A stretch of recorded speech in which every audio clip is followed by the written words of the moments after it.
जय सिया राम। आइए पाठ को आगे बढ़ाते हैं। सबसे पहले हम श्री राम की वंदना करेंगे। जय श्री कृष्ण चैतन्य प्रभु नित्यानंद श्री अद्वैत गदाधर शिव सादि गौर भक्त वृंदा। हरे कृष्ण कृष्ण कृष्ण हरे हरे, हरे राम राम राम हरे हरे। जय सिया राम। सिया राम जय जय राम। सिया राम जय जय सिया राम। सिया राम जय जय राम। सिया राम जय जय सिया राम। सिया राम जय जय राम। सिया राम जय जय राम। सिया राम जय जय राम। सिया राम जय जय राम। सिया राम जय जय राम।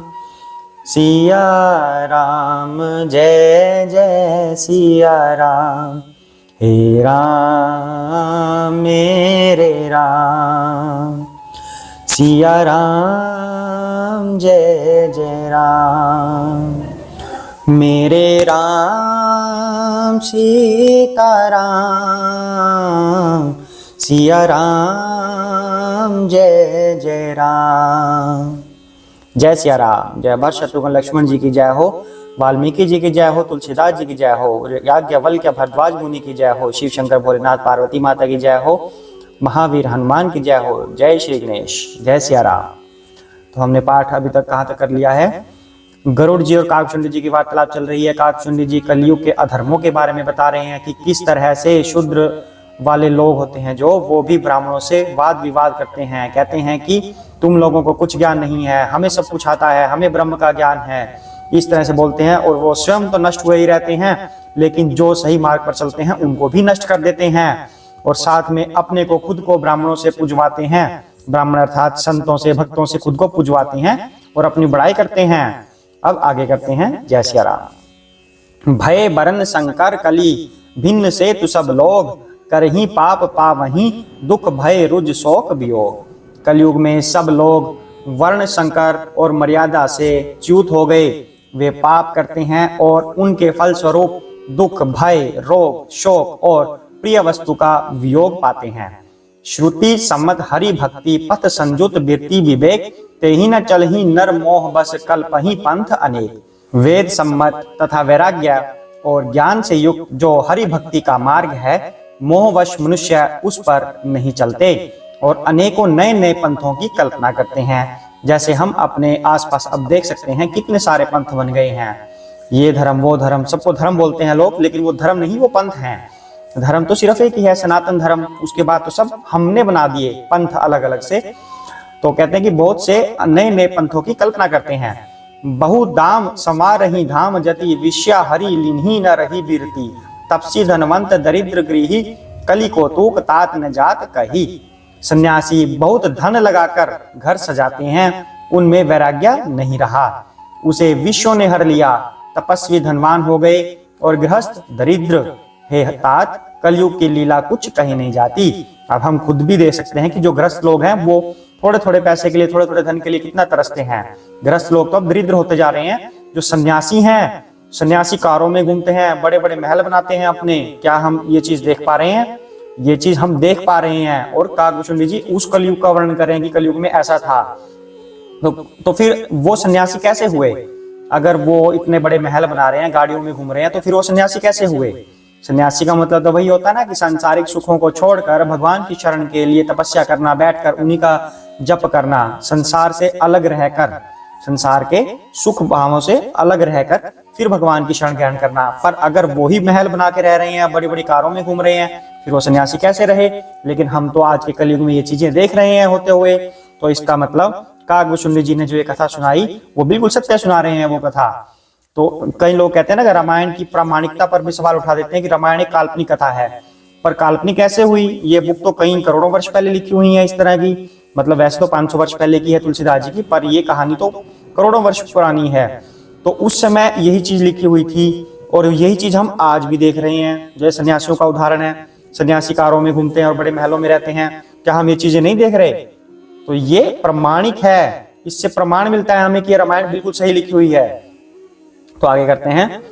कुलवंती निकार ही नारी सती, गृह आनहि चेरी निबेरी गति, सुत मानहि मातु पिता तब लो, अबालनन दीक नहीं जब लो। कुलवती और सती स्त्री को पुरुष घर से निकाल देते हैं और अच्छी चाल को छोड़कर घर में दासी को ला रखते हैं। पुत्र अपने माता पिता को तभी तक मानते हैं जब तक स्त्री का मुंह नहीं दिखाई पड़ा। ये कलयुग के लक्षण हैं। ससुरारी प्यारी लगी जबते, रिपु रूप कुटुंब भय तबते, नृप पाप परायण धर्म नहीं, करी दंड विडंब प्रजा नीतहि।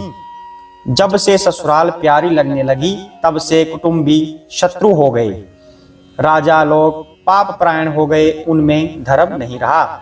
वे प्रजा को नित्य ही बिना अपराध दंड देकर उनकी विडंबना किया करते हैं, दुर्दशा किया करते हैं। अब हम एक छोटा सा एग्जांपल देख लेते हैं कि जो अधिकारी लोग होते हैं कई बार शरीफ लोगों को सजा देते हैं। किसी को गाड़ी को रुकवा लिया, उसका चालान काट दिया, या मतलब एक एग्जांपल है, कोई और अधिकारी भी हो सकता है, जो होंगे बदमाश, उनको क्या पता जाने दें कि कोई बात नहीं। तो वही बात यहाँ पर भी कह रहे हैं कि प्रजा को जो अधिकारी लोग होते हैं या राजा होता है, बिना अपराध के ही उन्हें दंड देके उनकी दुर्दशा करते रहते हैं। धनवंत कुलीन मलिन अपि द्विज चिन्ह जनेऊ उघार तपी, नहीं मान पुराण न वेद ही जो, हरि सेवक संत कही कलीसो। धनी लोग मलिन होने पर भी कुलीन माने जाते हैं, द्विज का चिन्ह जनेऊ मात्र रह गया और नंगे बदन रहना तपस्वी का, अर्थात ये सब दिखावा रह गया। जो वेदों और पुराणों को नहीं मानते, कलयुग में वे ही हरि भक्त और सच्चे संत कहलाते हैं, अर्थात सब कुछ गलत कहला रहे हैं। कभी वृंद उदार दुनी न सुनी, गुण दूषक भ्रात न कोपी गुनी, कली बार ही बार दुकाल परे, बिनु अन्न दुखी सब लोग मरे। गुण में दोष लगाने वाले बहुत हैं पर गुणी कोई भी नहीं। कलयुग में बार बार अकाल पड़ते हैं, अन्न के बिना सब लोग दुखी होकर मरते हैं। अर्थात लोगों के आचार व्यवहार तो गलत हैं ही, प्रकृति भी गलत कर देती है। प्रकृति भी क्या करेगी जब लोग उसकी पूजा ही नहीं करते, लोग उसकी शरण में है ही नहीं, सब कुछ प्रकृति के विरुद्ध करते हैं सब। तो प्रकृति भी ऐसे करती है कि अन्न नहीं पैदा करती। तो सुनु खगेश कली कपट हठ दंभ द्वेष पाषंड, मान मोह मरादि मद व्यापी रहे ब्रह्मांड। हे पक्षीराज गरुड़ जी सुनिए, कलयुग में कपट, हठ, दुराग्रह, दंभ, द्वेष, पाखंड, मान, मोह और काम आदि, अर्थात काम, क्रोध, लोभ और मद ब्रह्मांड भर में व्याप्त हो गए। जय सिया राम। तामस धर्म करही नर जप तप व्रत मख दान, देव न वर्ष ही धरनी बय न जामहि धान।